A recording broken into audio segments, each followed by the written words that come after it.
പേര് മരിയ റോസാമി. ഞാൻ ഗോത്രത്തിൽ നിന്നാണ് വരുന്നത്. ഞാൻ കഴിഞ്ഞ വർഷം ഏപ്രിൽ 15-ാം തീയതിയാണ് ഉടമ്പടി എടുക്കുന്നത്.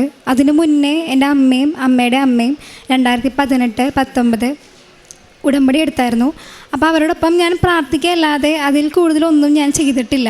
അങ്ങനെ +2 കഴിഞ്ഞ് ഞാൻ ഗോയിത്ത B2 ജർമ്മൻ ലാംഗ്വേജ് ചൂസ് ചെയ്യുകയാണ്. അങ്ങനെ പഠിക്കാൻ സ്റ്റാർട്ട് ചെയ്തു. ആദ്യത്തെ പരീക്ഷകൾ എഴുതി. അമ്മയുടെ കാശുരൂപം വെച്ചിട്ടാണ് ഞാൻ പരീക്ഷ എഴുതിയത്.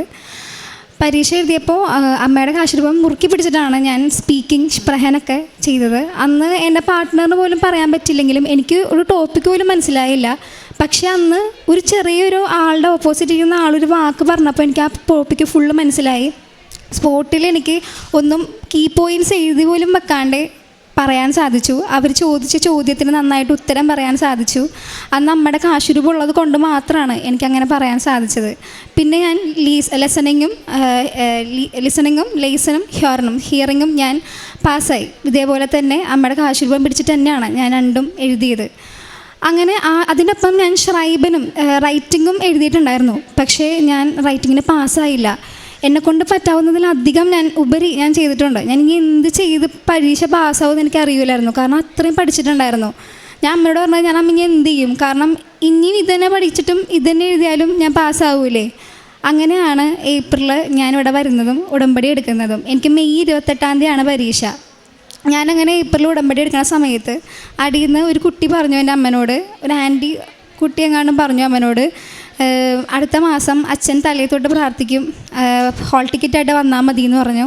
അങ്ങനെ മെയ് 13-ാം തീയതി ഞങ്ങളിവിടെ വരികയാണ്. പരീക്ഷയ്ക്ക് കുറച്ച് മുന്നേ വന്ന് അച്ഛൻ തലയിൽ തൊട്ട് പ്രാർത്ഥിച്ച് ഒരു ചെറിയൊരു രൂപവും മാതാവിൻ്റെ എൻ്റെ കയ്യിലോട്ട് തരാണ്. അങ്ങനെ ഞാൻ ഈ കാശുരൂപവും ആ ചെറിയൊരു മാതാവിൻ്റെ രൂപം വെച്ചിട്ട് ഡൽഹിയിലായിരുന്നു എനിക്ക് പരീക്ഷ. ഞാൻ ശ്രൈബൻ പരീക്ഷ എഴുതാൻ പോവുകയാണ്. നോർമലി എനിക്ക് പരീക്ഷയുടെ അറ്റപ്പറ്റം തീരാൻ ഒരു 5 മിനിറ്റ് മുന്നെയാണ് പരീക്ഷ തീരുക. ഒന്നില്ലെങ്കിൽ ടീച്ചറിൻ്റെ കയ്യിൽ നിന്ന് പേപ്പർ എടുക്കും. അങ്ങനത്തെ രീതിയിലാണ് ഞാൻ പരീക്ഷ എഴുതിക്കൊണ്ടിരുന്നത്.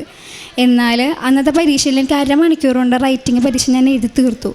എങ്ങനെ എഴുതി തീർത്തു എന്ന് എനിക്കറിയില്ല. പക്ഷേ അന്ന് ചില വാക്കുകളൊക്കെ ഞാൻ മറന്നു പോകുന്നുണ്ട്. അതിൻ്റെ പകരം വേറെ ഏതോ പുതിയ വാക്കുകൾ എനിക്കതിന് കിട്ടുന്നില്ല. ഞാൻ എഴുതി വെക്കുന്നുണ്ട്. പരീക്ഷ ഹാളിൽ പുറത്തിറങ്ങി നോക്കുമ്പോൾ ഇങ്ങനത്തെ വാക്കുകൾ ഞാൻ പഠിച്ചിട്ടില്ല, പക്ഷെ ഞാൻ എഴുതിയിട്ടുണ്ട്. അങ്ങനത്തെ അർത്ഥമുള്ള വാക്കുകൾ, നല്ല B2 ലെവലാണെങ്കിൽ C1 ലെവലുള്ള വാക്ക് വരെ ഞാൻ പരീക്ഷ എഴുതിയിട്ടുണ്ട്. എങ്ങനെ എഴുതിയെന്ന് എനിക്കറിയില്ല. എല്ലാം അമ്മയുടെ സഹായം കൂടി തന്നെയാണ്. ഞാൻ പരീക്ഷ ഹാളിൽ കയറുമ്പോൾ അമ്മയുടെ ഉപ്പും ഞാൻ കുറച്ച് പോക്കറ്റിലോട്ട് ഇട്ടായിരുന്നു. എന്നിട്ട് ആ ഇരിക്കുന്ന കസേരയിലും ടേബിളിലും ഫുള്ള് ഉപ്പിട്ടിട്ടാണ് ഞാൻ പരീക്ഷ എഴുതിയത്, പൂർണ്ണ വിശ്വാസത്തോടെ. പുറത്തിറങ്ങിയിട്ട് ഞാൻ വിളിച്ചിട്ട് അമ്മയോട് പറഞ്ഞത്, അമ്മ ഞാൻ പരീക്ഷ പാസ്സാകും, എങ്ങനെ വന്നാലും പരീക്ഷ പാസ്സാവും. എൻ്റെ അമ്മൻ്റെ മാതാവ് ഉണ്ടായിരുന്നു. ഞാൻ ആര് വെച്ചാലും ഞാൻ റിസൾട്ട് വന്നിട്ടില്ലെങ്കിൽ പരീക്ഷ ഞാൻ പാസ്സാവും. ഞാൻ അങ്ങനെ പറഞ്ഞുകൊണ്ടിരുന്നേച്ചത്. അങ്ങനെ 2 മാസം ജൂൺ അവസാനമായപ്പോഴാണ് റിസൾട്ട് വന്നത്. വളരെ ലേറ്റായിട്ടാണ് റിസൾട്ട് വന്നത്. ഞാനങ്ങനെ റൈറ്റിങ്ങും പാസ്സായി, B2 ഫുള്ള് പാസ്സാവാണ്. B2 ഫുള്ള് പാസ്സായതിന് ശേഷം പിന്നെ പോകാനുള്ള കാര്യങ്ങളാണ് നോക്കിക്കൊണ്ടിരുന്നത്. ഞാൻ ജൂലൈയിൽ റിസൾട്ട് വന്ന ഒരാളാണ്.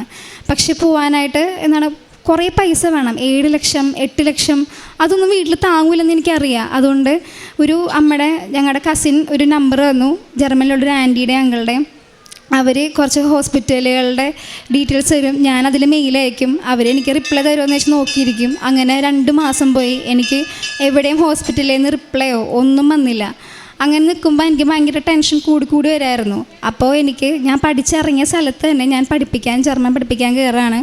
അതിനിടയ്ക്ക് ഒക്ടോബറിൽ എൻ്റെ പപ്പയും അമ്മയും കൂടെ ജപമാല റാലിക്ക് പോവുകയാണ്. തിരിച്ചു വന്നിട്ട് എൻ്റെ അമ്മ പറഞ്ഞത്, നിനക്ക് എന്തായാലും പോകാൻ പറ്റും, നീ പോകും, അമ്മ മാതാവ് പറഞ്ഞു കഴിഞ്ഞു നീ പോകും എന്നോട് പറയുകയാണ്. അതിനിടയ്ക്ക് ഈ ഫാമിലി തന്നെ എനിക്കൊരു അച്ഛൻ പരിചയപ്പെടുത്തിയായിരുന്നു ജർമ്മനിയിലെ. അപ്പോൾ അച്ഛൻ എന്നോട് ഒരു മെസ്സേജ് അടിച്ചിട്ട് പറഞ്ഞു, ഇത് എടുക്കുക, നീ ഇത് വെച്ചിട്ട് ഒരു ഇൻവിറ്റേഷനാണ്, ഇൻ്റർവ്യൂ ഇൻവിറ്റേഷനാണ്. നാട്ടിൽ 3 ജർമ്മൻസ് സിസ്റ്റേഴ്സിൻ്റെ മഠത്തിൽ വരും, എടപ്പള്ളി ടോളിൻ്റെ അവിടെ. അപ്പോൾ അവിടെ ഇൻ്റർവ്യൂ അറ്റൻഡ് ചെയ്യാമെന്ന് പറഞ്ഞു. അപ്പോൾ അച്ഛൻ പറഞ്ഞിരുന്നു, നീ ഒരു എക്സ്പീരിയൻസിന് വേണ്ടി പോവുക, കാരണം 100-ലധികം പിള്ളേരുണ്ട്, അതിൽ വിരലെണ്ണാവുന്നവരെ മാത്രമേ അവർ സെലക്ട് ചെയ്യുള്ളൂ എന്ന് പറഞ്ഞു. അപ്പം ഞാൻ നോക്കുമ്പോൾ എൻ്റെ ഇൻസ്റ്റിറ്റ്യൂട്ടിൽ പഠിക്കുന്ന പിള്ളേരും പഴയ എൻ്റെ ഒപ്പം പഠിച്ച പിള്ളേരും അങ്ങനെ കുറേ പേര്, ഞാൻ നോക്കിയപ്പോൾ 200-ലധികം പിള്ളേരുണ്ട് ഇൻ്റർവ്യൂക്ക്. ഞാൻ വിചാരിച്ച് എക്സ്പീരിയൻസിന് വേണ്ടി പോവുക, ആദ്യം പോകണ്ടെന്ന് വിചാരിച്ചു. പിന്നെ എക്സ്പീരിയൻസ് എങ്കിലും വേണ്ടതെന്ന് വെച്ചിട്ടാണ് ഞാൻ ഈ ഇൻ്റർവ്യൂക്ക് പോണേ.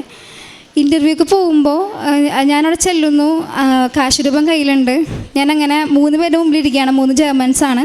ഞാൻ പ്രിപ്പയർ ചെയ്തതല്ല അവർ ചോദിച്ചത്, പകരം വേറെ ക്വസ്റ്റ്യൻസാണ് ചോദിച്ചത്. ഇൻ്റർവ്യൂക്ക് ഏകദേശം 200-ലധികം പിള്ളേരുണ്ടായിരുന്നു ഇൻ്റർവ്യൂവിൽ.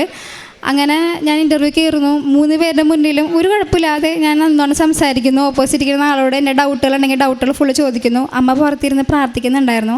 അങ്ങനെ ഇൻ്റർവ്യൂ കഴിഞ്ഞ് ഞാൻ പുറത്തോട്ട് ഇറങ്ങിയിട്ട് ഞാൻ പറഞ്ഞു, ഇതും എനിക്ക് കിട്ടും. കാരണം ഞാൻ നന്നായിട്ട് സംസാരിച്ചിട്ടുണ്ട്. നോർമലി സംസാരിക്കണ പോലെയല്ല, അത്യാവശ്യം നന്നായിട്ട് ഗ്യാപ്പ് വന്നിട്ടുണ്ടെങ്കിലും പഠിപ്പിച്ച ആ ഒരു ഇതിൽ ഞാൻ നന്നായിട്ട് പറഞ്ഞിട്ടുണ്ട് അമ്മയെന്നാണ് പറഞ്ഞത്.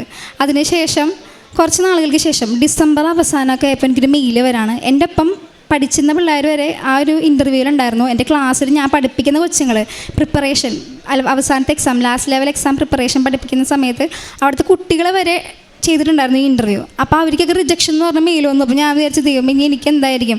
പക്ഷെ ഞാൻ മനസ്സിൽ വിചാരിച്ചിട്ടുണ്ടായിരുന്നു എനിക്ക് എന്തായാലും കിട്ടും. കാരണം ഞാൻ അത്ര നന്നായിട്ട് പെർഫോം ചെയ്തിട്ടുണ്ട്. എൻ്റെ ഒപ്പം മാതാവ് ഉണ്ടായിരുന്നു. കാരണം എൻ്റെ നെഞ്ചത്ത് ഞാൻ കുത്തി വെച്ചെങ്ങനെയായിരുന്നു കാശ് രൂപം, അതേപോലെ ഉപ്പും എൻ്റെ കയ്യിലുണ്ടായിരുന്നു. ഞാനങ്ങനെ തുറന്ന് നോക്കുമ്പോൾ എനിക്ക് ഇൻ്റർവ്യൂവിന് പാസ്സായി. ആ സമയത്ത് എൻ്റെ അമ്മ വേറൊരു ഏജൻസിക്ക് 50,000 രൂപ കൊടുക്കാൻ പോണമായിരുന്നു. അപ്പോൾ തന്നെ ഞാൻ വിളിച്ചു പറഞ്ഞു, അമ്മ കൊടുക്കണ്ട, കാരണം എനിക്ക് ഈ ഇൻ്റർവ്യൂ കിട്ടി. അപ്പോൾ എനിക്ക് അങ്ങനെ ഇൻ്റർവ്യൂ ഞാൻ പാസ്സാവാണ്. ഞാൻ ഈ ഇൻ്റർവ്യൂ പാസ്സായതിന് ശേഷം പിന്നെ ഞങ്ങളൊരു എത്ര പേരാണെന്ന് അന്വേഷിച്ചപ്പോൾ ഈ 200 പേരിൽ ആകെ 7 പേർക്കാണ് സെലക്ഷൻ കിട്ടിയേക്കണം. ആ 7 പേരിൽ ഞാനും ഉണ്ടായിരുന്നു. പിന്നീട് അവർ കോൺട്രാക്റ്റുകൾ അയക്കാൻ തുടങ്ങി. കോൺട്രാക്റ്റുകൾ അയച്ചപ്പോൾ 2 പേര് അതിനകത്തുനിന്ന് സ്വയമേ ഒഴിഞ്ഞു പോയി. പിന്നെ 5 പേര് മാത്രമായി. ഞങ്ങൾ 5 പേര്. ഈ 5 പേരിൽ എനിക്കാണ് ഏറ്റവും അവസാനം കോൺട്രാക്റ്റ് വന്നത്. ഞാൻ ആദ്യം പേശി ദൈവം എന്താ വരാത്തതെന്ന് വെച്ച് ടെൻഷൻ അടിച്ച് മാതാവിനെ പിടിച്ചുകൊണ്ടിരുന്നേച്ച്. പക്ഷേ 2 ദിവസം കഴിഞ്ഞപ്പോൾ തന്നെ എനിക്ക് കോൺട്രാക്റ്റ് വന്നു. കോൺട്രാക്റ്റ് വന്ന് സൈൻ ചെയ്ത് നമുക്ക് നാട്ടിൽ നിന്ന് തന്നെ സൈൻ ചെയ്ത് ജർമ്മനിയിലോട്ട് അയക്കണം. പിന്നീട് അവിടെ നിന്ന് അവർ സൈൻ ചെയ്ത് വേറെ സ്ഥലത്തോട്ട് അയക്കും എന്നൊക്കെയാണ് പറഞ്ഞത്. അതിന് മുന്നേ തന്നെ ഞാൻ VFS വിസയ്ക്ക് വേണ്ടി ഡേറ്റ് എടുത്തു.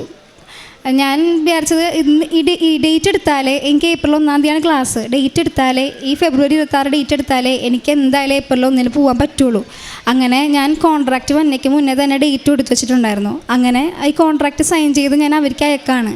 പക്ഷേ അവർക്ക് അയച്ചിട്ട് എനിക്കൊരു റിപ്ലൈ ഇല്ല. അവർക്ക് കിട്ടിയെന്നോ കിട്ടിയില്ലെന്നോ ഒരു റിപ്ലൈയും ഇല്ല. എൻ്റെ ഫ്രണ്ടിന് ഒരാൾക്ക് കിട്ടിയെന്ന് പറഞ്ഞ് റിപ്ലൈ വന്നു, വേറെ ആളുടെ റിപ്ലൈ എന്താണ് നിങ്ങളുടെ കയ്യിൽ കിട്ടിയിട്ടില്ല. എനിക്കൊരു മെയിലും ഇല്ല. അവസാനം ഞാൻ അവർക്ക് മെയിൽ അയച്ചു വെച്ചപ്പോൾ അവർ പറഞ്ഞു അവരുടെ കയ്യിൽ കിട്ടിയിട്ടുണ്ട്, അവർ സൈൻ ചെയ്തിട്ടുണ്ട്, അവർ മെയിൻ ഓഫീസിലേക്ക് മെയിൽ അയച്ചു എന്ന് പറഞ്ഞു. അങ്ങനെ ഞാൻ വെയിറ്റ് ചെയ്ത് അവസാനം ഇനി എനിക്ക് VFSൽ പോകാൻ 4 ദിവസം കൂടെ ഉള്ളൂ. 4 ദിവസമായിട്ടും എനിക്ക് മെയിൽ വന്നിട്ടില്ല. ഞാൻ അവസാനം ഒന്നും കൂടെ മെയിൽ അയച്ച് എൻ്റെ കോൺട്രാക്റ്റ് എനിക്ക് വന്നിട്ടില്ല, എനിക്ക് VFSൽ പോകണം എന്ന് പറഞ്ഞ് ഞാൻ മെയിൽ അയച്ചപ്പോഴേക്കും അവർ പറഞ്ഞ് അവർ മെയിൻ ഓഫീസിലോട്ട് അയച്ചിട്ടുണ്ട്, മെയിൻ ഓഫീസിൽ ആൾക്ക് കിട്ടിയിട്ടില്ല, അവിടെ എന്തോ ഇലക്ഷൻ നല്ല നടക്കുകയാണ്, ലേറ്റ് ആവും. അങ്ങനെ പറഞ്ഞപ്പോൾ ഞാൻ വിചാരിച്ചു ഇനി VFS എക്സ്റ്റെൻഡ് ചെയ്യാൻ ഡേറ്റ് നോക്കിയപ്പോൾ ഡേറ്റ് ഇല്ല. അപ്പോൾ ഞാൻ വിചാരിച്ചു ദൈവം ഇനി പോയോ, ഇനി എനിക്ക് ഏപ്രിൽ 1-ന് പോകാൻ പറ്റില്ലേ, ഇനിയും ഞാൻ എത്ര മാസം വെയിറ്റ് ചെയ്യണം, 6-7 മാസം വെയിറ്റ് ചെയ്യല്ല, മാതാവേ എന്ന് പറഞ്ഞ് വിളിച്ച് നിൽക്കുമായിരുന്നു. അങ്ങനെ എനിക്ക് പക്ഷേ ആ ടൈമിൽ മാതാവ് എനിക്ക് ടെൻഷൻ അടിക്കാൻ തന്നിട്ടില്ല. അപ്പം തന്നെ എനിക്കൊരു ഇൻ്റർവ്യൂ നോർക്ക എന്ന് പറഞ്ഞൊരു ഇൻ്റർവ്യൂ ഫ്രീ ആയിട്ടുള്ള തന്നെ, ഇത് ഒരു ഫ്രീ ആയിട്ടുള്ള ഒരു ഏജൻസി അല്ല, ഞങ്ങൾക്ക് മടത്തിൽ നിന്നുണ്ടായിരുന്നൊരു ഫ്രീ ആയിട്ട് കൊണ്ടുപോകലായിരുന്നു. ഈ പൈസ മേടിച്ചിട്ടാണ് ഞാൻ സ്വയം അയച്ചത്. മാതാവ് എനിക്ക് ഇങ്ങോട്ടേക്ക് തന്നു. പൈസ ഒന്നും കൊടുക്കേണ്ട അവർക്ക്, ജസ്റ്റ് ഞങ്ങൾ ഫ്ലൈറ്റ് ടിക്കറ്റ് ഞങ്ങൾ ബുക്ക് ചെയ്താൽ മതി. അതൊഴിച്ച് ഒരു പൈസയും എനിക്ക് അവർക്ക് കൊടുക്കേണ്ടി വന്നിട്ടില്ല. അങ്ങനെയാണ് ഇത് പോയിക്കുന്നതിൻ്റെ ഇടയ്ക്കാണ് ഇതൊരു തടസ്സം വന്നത്. ഞാനപ്പോൾ മാതാവിന് എനിക്ക് വിശ്വാസമുണ്ട് തരും, എന്നാലും വെയിറ്റ് ചെയ്യണോ, ഇനി എക്സ്റ്റെൻഡ് ചെയ്യുമോ. അങ്ങനെ നിൽക്കുമ്പോൾ ഞാൻ നോർക്കയിലോട്ടും പോവുകയാണ്. നോർക്കയിലോട്ട് ഞാൻ കഴിഞ്ഞതിന് മുന്നത്തെ വെള്ളിയാഴ്ചയാണ് പോണത്. അപ്പോൾ അമ്മ ഇവിടെ ഇറങ്ങി, ഞാൻ തിരുവനന്തപുരത്തോട്ട് പോയി നോർക്കയിലെ അവിടെ എൻ്റെ സർട്ടിഫിക്കറ്റൊക്കെ സബ്മിറ്റ് ചെയ്ത് അന്ന് വൈകിട്ട് എൻ്റെ അമ്മ കൃപാസനത്തിൽ വന്ന് പ്രാർത്ഥിച്ച് വൈകിട്ട് വീട്ടിലോട്ട് വന്ന് കീറി എന്നെ വിളിക്കുമ്പോൾ ഞാൻ പറഞ്ഞു, അമ്മേ കോൺട്രാക്റ്റ് വന്നിട്ടില്ല, ഞാൻ തിരുവനന്തപുരത്ത് നോർക്കയുടെ ഓഫീസിൽ നിൽക്കുകയാണ്, എൻ്റെ കോൺട്രാക്റ്റ് വന്നിട്ടില്ല അമ്മയെന്ന് തന്നെ പറഞ്ഞു. ഒരു 5 മണിയായപ്പോൾ ഞാൻ പെട്ടെന്ന് ഫോൺ എടുത്ത് നോക്കുമ്പോൾ എൻ്റെ കോൺട്രാക്റ്റ് വന്നു. ഞങ്ങൾ 5 പേരിൽ എനിക്ക് മാത്രമാണ് കറക്റ്റായിട്ട് കോൺട്രാക്റ്റ് കിട്ടിയത്, വേറൊരാൾക്കും കോൺട്രാക്റ്റ് കിട്ടുന്നില്ല. ഈ 7 പേരിലും ഏപ്രിൽ 1-ാം തീയതി ഞാൻ മാത്രമാണ് ജർമ്മനിലോട്ട് ചെല്ലുന്നത്. കാരണം ബാക്കിയുള്ളവരുടെ കോൺട്രാക്റ്റിലെ പേരിൽ മിസ്റ്റേക്ക്, കോൺട്രാക്റ്റ് സൈൻ ചെയ്ത് അവിടെ എത്തിയിട്ടില്ല, അങ്ങനെ കുറേ പ്രശ്നങ്ങളുണ്ടായിരുന്നു. മാതാവ് കൂടെ ഉള്ളത് കൊണ്ട് മാത്രമാണ് എനിക്കങ്ങനെ വന്നത്. അങ്ങനെ ഒരിക്കലും അങ്ങനെ വരില്ല. കാരണം ടെൻഷൻ അടിച്ച് നിന്നപ്പോൾ ഞാൻ ആ ടൈമിൽ മാതാവേന്ന് വിളിച്ചിട്ടുള്ളൂ. എൻ്റെ അമ്മ അപ്പം തന്നെ ഓടി കൃപാസനത്തിലോട്ട് വരും. ഈ വന്നില്ലല്ലോ എന്ന് വെച്ചിട്ട് അമ്മ എപ്പോഴും ഓടി കൃപാസനത്തിലോട്ട് വരും. അങ്ങനെ ഞാൻ ഫെബ്രുവരി 26 എനിക്ക് 3 ദിവസം കൊണ്ട് തന്നെ എല്ലാ സർട്ടിഫിക്കറ്റും അറേഞ്ച് ചെയ്ത് ഞാൻ VFSൽ പോവുകയാണ്. അത് കഴിഞ്ഞ് 2 ദിവസം കഴിഞ്ഞപ്പോൾ എനിക്ക് ജനറൽ കോൺസുലേറ്റ് ജർമ്മൻ എന്നുള്ളൊരു മെയിൽ വരാണ്, ഈ ഒരു കോൺട്രാക്റ്റ് നിങ്ങൾക്ക് സബ്മിറ്റ് ചെയ്തിട്ടില്ല, നിങ്ങൾ വേഗം സബ്മിറ്റ് ചെയ്യുക. ഞാൻ ആദ്യം വിചാരിച്ചത് ഇനി ഇത് റിജക്ഷൻ ആവും, കാരണം ഒരു കോൺട്രാക്റ്റ് ഒരു സർട്ടിഫിക്കറ്റിൽ അവിടെ എത്തിയിട്ടില്ല. പിന്നെയും ടെൻഷനായി. ഞാൻ അപ്പം തന്നെ ജർമ്മനിലോട്ട് വേഗം മെയിൽ അയച്ച് മാതാവിനെ പിടിച്ചിട്ടാണ് ഞാൻ മെയിൽ അയച്ചത്. മാതാവ് വേഗം അയക്കണേ, കാരണം അവിടെ ഇപ്പോൾ രാവിലെ 9 മണിയായിട്ടുള്ളൂ, ഇവിടെ വൈകിട്ട് 3 മണിയായി. ഇനി എപ്പോഴാണ് ഞാൻ സബ്മിറ്റ് ചെയ്യുക? ഇന്ന് വൈകിട്ട് തന്നെ സബ്മിറ്റ് ചെയ്യണ്ടേ? വൈകിട്ട് സബ്മിറ്റ് ചെയ്തില്ലെങ്കിൽ റിജക്ഷൻ ആയാലോ എന്ന് പേടിച്ച് മാതാവിനെ പിടിച്ച് ഞാൻ അവർക്ക് മെയിൽ അയക്കുകയാണ്. അന്ന് വൈകിട്ട് തന്നെ 4 മണിക്ക് എനിക്ക് അവരുടെ നിന്ന് എനിക്ക് കോൺട്രാക്റ്റ് സൈൻ ചെയ്ത് ലഭിച്ചു. അപ്പോൾ തന്നെ 5 മണിയായപ്പോഴേക്കും ഞാൻ ജർമ്മൻ കോൺസുലേറ്റ് അയച്ചു. അതിനുശേഷം ഒരു 2-3 ദിവസം കൊണ്ട് തന്നെ എൻ്റെ വിസ വന്നു. എനിക്ക് മാർച്ച് 31 മുതൽ ജർമ്മനിയിലോട്ട് പോവാം. ഏപ്രിൽ 1 മുതലാണ് എനിക്ക് ക്ലാസ് ഉള്ളത്. അതേപോലെ കാരുണ്യപ്രവർത്തനമായിട്ട് ഞാൻ ഈ പരീക്ഷ എഴുതുന്ന സമയത്തും പഠിക്കുന്ന സമയത്തും ഞാൻ പേപ്പറുകൾ എല്ലായിടത്തും കൊടുക്കുമായിരുന്നു. അമ്മയുടെ ഒപ്പം ഞങ്ങൾ പുറത്തോട്ട് ഇറങ്ങും. എന്നിട്ട് കടകളിൽ ചേച്ചിമാരൊക്കെ വേണമെന്ന് പറയുമ്പോൾ ഞാൻ പറയും, ചേച്ചിമാരെ അനുഗ്രഹങ്ങൾ കിട്ടും. അപ്പോൾ ഞാൻ അമ്മയോട് പുറത്തിറങ്ങി പറയും, അമ്മ ഞാൻ ഇനി പോവാന്ന് നിർത്തും, ഞാൻ ഈ ചേച്ചിമാർക്ക് എന്നെ വേണ്ടാന്ന് പറഞ്ഞ ചേച്ചിമാർക്ക് എന്നെ ഞാൻ പോവാണെന്ന് പറഞ്ഞാൽ അവരുടെ കയ്യിലൂടെ ഞാൻ പത്രം കൊടുക്കും. അതുപോലെ ഞാൻ ആശുപത്രികളിൽ ഞാൻ പത്രം കൊടുത്തിട്ടുണ്ട്. അതേപോലെ ബൈബിൾ ഞാൻ ആദ്യം ഭയങ്കര സ്ലോ ആയിരുന്നു, ഞാൻ മടി പോലെ ആയിരുന്നു. ആദ്യം 5 മിനിറ്റ് 10 മിനിറ്റ് പിന്നെ അരമണിക്കൂറായി. പക്ഷേ അതൊരു കടമ തീർക്കൽ പോലെയായിരുന്നു. പിന്നീട് വെറുതെ ഇരിക്കുന്ന സമയങ്ങളിൽ ഞാൻ ബൈബിൾ വാങ്ങിക്കാൻ സ്റ്റാർട്ട് ചെയ്ത് അങ്ങനെ 1 മണിക്കൂർ 2 മണിക്കൂർ ചിലപ്പോൾ ഒരു ദിവസം 4 മണിക്കൂർ അങ്ങനെ ഇരുന്ന് ബൈബിൾ വായിക്കാൻ തുടങ്ങി. പിന്നെ അതേപോലെ തന്നെ പൊതിച്ചോറ് കൊടുത്തിട്ടുണ്ട്. അതുപോലെ എനിക്ക് സാലറി കിട്ടുമ്പോൾ ആ കിട്ടുന്ന പൈസയിൽ എനിക്ക് സഹായിക്കാൻ പറ്റുന്നവർക്കൊക്കെ ഞാൻ പൈസ കൊടുത്ത് സഹായിച്ചിട്ടുണ്ട്. പിന്നെ എൻ്റെ അമ്മയും അമ്മുമ്മയും അമ്മയുടെ അമ്മയും കുറച്ചാൾക്ക് മുന്നേ 2018-19 ഒരു ഉടമ്പടി ഇവിടെ ചെയ്തായിരുന്നു. അതിന് മുന്നേ ആ ടൈമിൽ എൻ്റെ അപ്പന് ഹാർട്ട് ബ്ലോക്കായിട്ട് കമ്പനിയിലൊന്നും പോകാൻ പറ്റാതെ നിൽക്കുമായിരുന്നു. ആ ടൈമിൽ വീട് 33 ലക്ഷം കടത്തിൽ നിൽക്കുകയാണ്. 1 വർഷമായിട്ടുള്ള ലോണാണ്. എന്ത് ചെയ്യുമെന്ന് അറിയില്ല. അപ്പൻ വയ്യാതിരിക്കണോണ്ട് വേറൊരു ജോലി വീട്ടിലില്ല. അമ്മ കേക്ക് ഉണ്ടാക്കുമെങ്കിലും അത്ര അധികമില്ല. അതുകൊണ്ട് ലോൺ കെട്ടി തീരില്ല എന്ന് നിൽക്കുമ്പോൾ എൻ്റെ അമ്മുമ്മ 2018 ഉടമ്പടി എടുക്കുകയാണ്. അതിന് ശേഷം ഞങ്ങൾക്ക് വരുന്നത് ഒരു കോള് പപ്പയ്ക്ക് വന്നിട്ട് പറയാണ്, നിങ്ങളുടെ വീടിൻ്റെ കടം ഫുള്ള് കിട്ടിക്കഴിഞ്ഞു, നിങ്ങൾ ഞാൻ അടക്കണ്ടെന്ന് പറഞ്ഞൊരു കോള് വരികയാണ്. എങ്ങനെ കിട്ടിയെന്ന് ആദ്യം അമ്മയ്ക്കും അപ്പനും ഞങ്ങൾക്ക് ആർക്കും മനസ്സിലായില്ല. ഇത്രയും പൈസ എങ്ങനെ കിട്ടി അറിയൂലാത്ത രീതിയിൽ നിൽക്കണമായിരുന്നു. അപ്പം മമ്മി പറഞ്ഞു, അമ്മയുടെ അമ്മ പറഞ്ഞേ മാതാവുണ്ട് എന്ന് പറഞ്ഞേ. അമ്മ നോക്കുമ്പോൾ പപ്പ പണ്ട് വർഷങ്ങൾക്ക് മുന്നേ ഒരു ഇൻഷുറൻസ് എടുത്തായിരുന്നു, ലൈഫ് ഇൻഷുറൻസ്. പക്ഷേ അതിനകത്ത് ക്യാൻസർ അങ്ങനെയുള്ള കാര്യങ്ങൾ മാത്രമേ ഉള്ളൂ, ബ്ലോക്കിൻ്റെ കാര്യം പറഞ്ഞിട്ടില്ല. അങ്ങനെ 33 ലക്ഷം രൂപ കെട്ടി പോവാണ്. പിന്നീട് അമ്മ 2019 എടുക്കുകയാണ്, ഉടമ്പടി എടുക്കുകയാണ്. അമ്മക്ക് ആ സമയത്ത് സ്ഥിര വരുമാനം ഇല്ല വീട്ടിൽ. അമ്മക്കൊരു ചെറിയ കേക്ക് ഉണ്ടാവും. ആ കേക്കിൻ്റെ ഉള്ളിലാണ് എന്നെ പഠിപ്പിക്കലും എൻ്റെ അനിയൻ ബേവനെ പഠിപ്പിക്കലും എൻ്റെ പപ്പേനെ എല്ലാവരും ഒരുമിച്ച് നോക്കിയത്, കാരണം പപ്പയ്ക്ക് പാടില്ല. അങ്ങനെ അമ്മ ഇവിടെ വന്ന് എടുക്കുകയും പിന്നീട് അമ്മയ്ക്ക് നല്ലോണം ഒരു മാസം നല്ല സാലറി പോലെ പൈസ വരാൻ തുടങ്ങി ബാങ്കിലോട്ട്. ഇപ്പോൾ സ്വിഗ്ഗി സൊമാറ്റോ അങ്ങനെ അവിടെയൊക്കെ ഞങ്ങൾക്ക് കേക്ക് കൊടുക്കാൻ പറ്റി. മാതാവിൻ്റെ സഹായത്തോടു കൂടെയുള്ള മാത്രമാണ് ഞങ്ങൾ ഇതുവരെ എത്തിയത്. പരിശുദ്ധ അമ്മയ്ക്കും പ്രാർത്ഥനാ ജീവിതത്തിലെന്ന മാറ്റം ഞാൻ പറഞ്ഞ പോലെ കുടുംബ പ്രാർത്ഥനയ്ക്ക് ചെല്ലും, അല്ലാതെ അതിലധികം ഞാൻ ഒന്നും ചെയ്തിട്ടില്ല. പക്ഷേ ഞാൻ മാതാവിനോട് വാക്ക് കൊടുത്തിട്ടുണ്ടായിരുന്നു, വിസ എനിക്ക് മുന്നേ 100 കൊന്ത ചെല്ലും. അതേപോലെ ഞാൻ അങ്ങനെ കൊന്തകളെല്ലാം തുടങ്ങി. സങ്കീർത്തനം 101 അധ്യായം പറ്റാവുന്ന അടുത്തോളം 10 പ്രാവശ്യമെങ്കിലും ഒരു ദിവസം 5 പ്രാവശ്യം ചൊല്ലിക്കൊണ്ടിരിക്കാൻ തുടങ്ങി. പണ്ടത്തെ പോലെയല്ല, വളരെയധികം വിശ്വാസം എനിക്ക് വർദ്ധിച്ചു. പിന്നെ ഫ്രണ്ട്സുകൾക്ക് എൻ്റെ ഫ്രണ്ട്സ് ചിലർ പറയും ഞങ്ങൾ വിടുന്നില്ല. അപ്പം ഞാൻ പറയണത്, എടാ നീ എങ്ങനെയെങ്കിലും വരാൻ ശ്രമിക്കുക, കാരണം ഞാൻ പാസ്സായെങ്കിൽ നിങ്ങളും പാസ്സാവും. അതുപോലെ തന്നെ എനിക്ക് പാസ്സാകാൻ പറ്റിയത് ഇവിടെ വന്നതുകൊണ്ട് മാത്രമാണ്, അല്ലെങ്കിൽ എനിക്ക് പാസ്സാവില്ല. ആ ഒരു സ്ക്രൈബൻ ഒരു റൈറ്റിംഗ് എന്ന് പറഞ്ഞ മൊഡ്യൂൾ വെച്ചിട്ട് 3 വർഷം വരെ ഇരിക്കുന്ന ആൾക്കാരെ കണ്ടിട്ടുണ്ട്. 6-7 പ്രാവശ്യം എഴുതിയ ആൾക്കാരെ കണ്ടിട്ടുണ്ട്. അപ്പോൾ ഇതൊക്കെ കണ്ടിട്ടാണ് ഞാനിവിടെ വന്ന് പ്രാർത്ഥിക്കുമ്പോൾ എനിക്ക് 2ാമത്തെ പ്രാവശ്യം ചെയ്ത് ഒറ്റയടിക്ക് എനിക്ക് പരീക്ഷ കിട്ടിയത്. ഞാൻ പറഞ്ഞു, മാതാവിൻ്റെ അടുത്ത് പ്രാർത്ഥിച്ചാൽ കിട്ടാതിരിക്കില്ല, നിങ്ങൾ ഇവിടെ വാ. ഞാനിപ്പോൾ ക്ലാസ് എടുക്കാൻ കയറുമ്പോഴും ഇപ്പോൾ ലാസ്റ്റ് ലെവലെത്തുന്ന പിള്ളേരോട് ഞാൻ പറയും, പിള്ളേരെ ഇവിടെ വന്ന് നോക്കട്ടെ, കാരണം എനിക്ക് കിട്ടിയത് മാതാവിനോട് മാത്രമാണ്. ഞാൻ അങ്ങനെ ഈ പിള്ളേർക്ക് പേപ്പറുകളും ഞാൻ കൊടുക്കാറുണ്ട്. പരിശുദ്ധ അമ്മയ്ക്കും ദൈവമാതാവിനും നന്ദികൾ. പ്രഭാഷകൻ്റെ പുസ്തകം 39-33 മുതലുള്ള തിരുവചനങ്ങളിൽ കർത്താവിൻ്റെ പ്രവർത്തികൾ ഉത്തമമാണ്, യഥാസമയം അവിടുന്ന് ആവശ്യങ്ങൾ നിറവേറ്റുന്നു, ഒന്നും മറ്റൊന്നിനേക്കാൾ മോശമാണെന്ന് പറയാനാവില്ല, ഓരോന്നും യഥാകാലം നന്മയായി തെളിയും.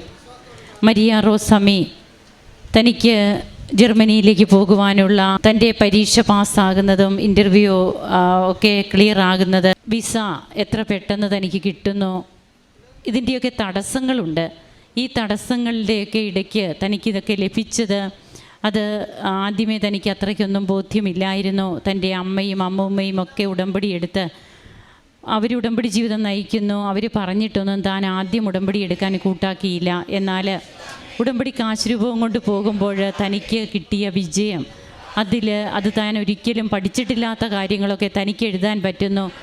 അങ്ങനെ അതും ഏറ്റവും നല്ല പോയിൻറ്റുകളൊക്കെ തനിക്ക് എഴുതാൻ പറ്റുമ്പോൾ ഉടമ്പടി കാശുരൂപം കൊണ്ടുപോയത് കൊണ്ട് മാത്രമാണെന്ന് മനസ്സിലാക്കുന്ന, സ്വയം തിരിച്ചറിയുന്ന മരിയ റോസമ്മി പിന്നീട് ഇവിടെ വന്ന് ഉടമ്പടി എടുക്കുകയും അങ്ങനെ തനിക്ക് കിട്ടിയ പിന്നീട് താൻ എങ്ങനെയാണ് തനിക്ക് വിജയത്തിലെത്താനൊക്കെ സാധിച്ചത്, അത് തൻ്റെ ഫ്രണ്ട്സിനോടുമൊക്കെ പറയുന്നുണ്ട്.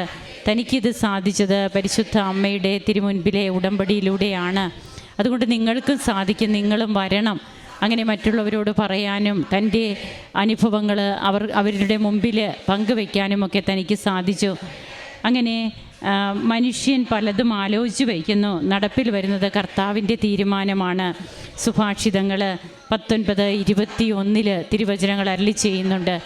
ഇന്ന് തനിക്കൊരു ഏജൻസിയും ഒന്നുമില്ലാതെ, ഒരു പൈസ ചെലവില്ലാതെ തനിക്ക് പോകുവാൻ കഴിഞ്ഞത് ഉടമ്പടിയുടെ മാത്രം കൃപയായിട്ട് ഈ മകൾ കാണുകയാണ്. താൻ എങ്ങനെ തൻ്റെ ജീവിതത്തിൽ എങ്ങനെ മാറ്റം വന്നു, താൻ എങ്ങനെയൊക്കെയാണ് കാരുണ്യ പ്രവർത്തനങ്ങൾ, പ്രേക്ഷിത പ്രവർത്തനം ചെയ്യുന്നത്, എല്ലാം തൻ്റെ ജീവിതത്തിൽ നടന്നത് അമ്മയുടെ തിരുസന്നിധിയിൽ വന്ന് ഉടമ്പടി എടുക്കുകയും തൻ്റെ ജീവിതത്തിൽ മാറ്റങ്ങൾ വരികയും ചെയ്തതിനാലാണ് ജപമാലയൊക്കെ എത്ര ഇഷ്ടത്തോടെ ഇന്ന് പ്രാർത്ഥിക്കുന്നു. അങ്ങനെ തനിക്കും തൻ്റെ കുടുംബത്തിനും ലഭിച്ച കൃപകൾക്ക് ഈ മകൾ നന്ദി പറയുമ്പോൾ നമുക്കും ദൈവത്തെ മഹത്വപ്പെടുത്താൻ കരങ്ങളടിച്ച് ഈശോയ്ക്കും അമ്മയ്ക്കും നന്ദി പറയാം. അത്യപൂർവ ദൈവാനുഭവങ്ങൾ ഇനി നിങ്ങൾക്കും സ്വന്തം. ഈ യൂട്യൂബ് ചാനൽ ഇതുവരെ സബ്സ്ക്രൈബ് ചെയ്തിട്ടില്ലെങ്കിൽ ഇപ്പോൾ തന്നെ സബ്സ്ക്രൈബ് ചെയ്യുക. ഈ വീഡിയോ ഇപ്പോൾ തന്നെ നിങ്ങളുടെ സുഹൃത്തുക്കൾക്ക് ഷെയർ ചെയ്തുകൊണ്ട് കർത്താവിൻ്റെ പ്രേക്ഷിതരാകുക.